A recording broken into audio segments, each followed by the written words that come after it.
And gusto nyo pasyalan, yung 17 countries ang mayroon dito sa loob ng tourist farm sa Naik, Cavite. Grabe, napakaganda, no? Relax. Nicole po, hello. Nicole, yan. Taga Cavite ka lang din. Yes po. So dito tayo dadaan. Hello. Ayun, oh, nakatayo lang sila. Kaway-kaway mo na. Kaway-kaway mo. Mga revolto yun eh. Siyempre, kung nandito na kayo sa loob ng tourist farm mga kapabs, meron sila ditong kainan. Yan. Pwede kayo kumain dito, mag-order kung ano yung gusto nyo kainin. Then merong ibon, may parrot. So pwede mag-order. Hi madam, shout out.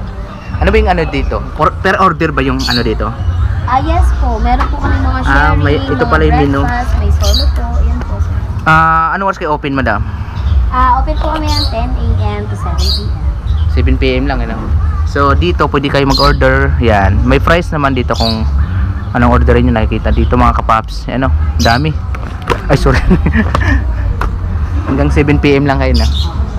Yan. Shout out. Pangalan mo madam? Saan nakatira? Yan lang po sa may Timalan. Timalan. Barangay Timalan. Yan. Thank you. 10 to 7 p.m. yung operation nila dito. Yan. Pwede kayo mag-order din. Pwede kayo kumain dito. Ayan o. Ganda ng ano nila. Ng kainan. Tapos kung gusto mo ng french fries, yan.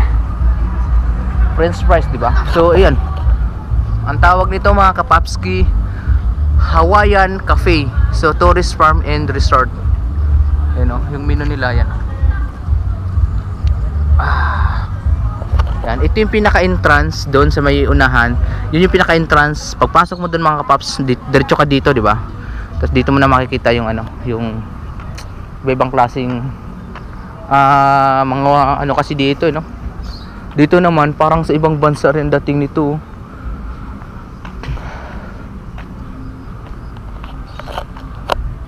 Parang nasa ibang bansa ka na pag nandito ka sa loob ng tourist farm.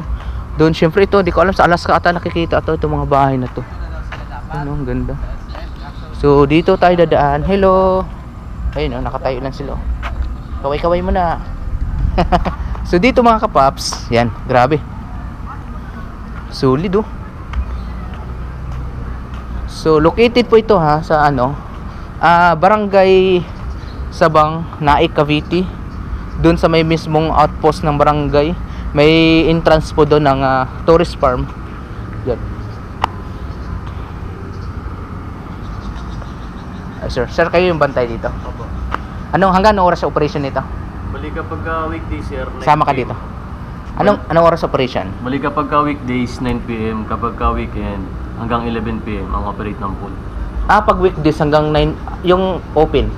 Hanggang 9 PM ang open ang kapag weekdays. Okay. So parang 7 AM to 9 PM. 7 AM to 9 PM apo. Pag weekdays. Pag weekend mas mahaba, no? Hanggang 11 PM. 8 AM to 11 PM, bali 2 shifts siya meron. So tanong ko lang, yung pinaka per head ba dito, magkano yung bayad? Nasa 200 plus. Kasama na yung maligo dito. Opo, Sa kasama na. pasyal-pasyal na rin, no? Opo, kasama na. Yan, 200 plus adult. Opo. Sige, ikotin ko lang. Sige sir. Promote natin yung tourist farm kasi napakaganda. So ito yung pang adult size na swimming pool. Yan, nakapakalaki oh.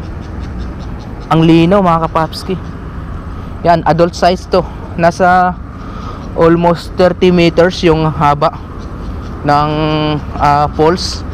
And then pagdating dito sa unahan, pwede dito pang bata mga kapapski. Yung operational pala nito, ano, from 7 AM to 9 PM. Alright, 9 PM yung for weekdays operation yun. Pag weekend naman mga kapaps, 7 AM to 11 PM. So hanggang gabi. So yung price naman ito is nasa 250 per head to 40. Magano yung price pagka adult. Pagka kids naman medyo mababa, nasa 160 yata per head pag kids. So kasama na yung mga paps sa all in na yon. Baka sabihin nyo dito lang sa falls. Pag pumasok kayo ng tourist farm mismo, lahat ng lugar dito pwede nyo nang pasyalan. Okay, pwede na kayo maligo, pwede kayo mag picnic dyan kung saan kayo gusto kumain dyan sa mga kubo na yan. And then gusto nyo pasyalan, yung 17 countries ang mayroon dito sa loob ng tourist farm. Yung lugar na to mga paps, hindi talaga natin masasabi na local kasi lahat na nakikita mo dito sa paligid, yun din yung nakikita mo sa ibang bansa eh. Grabe, no? Yung pyramid pala doon, anong laman pala nun, generator. Grabe, solid.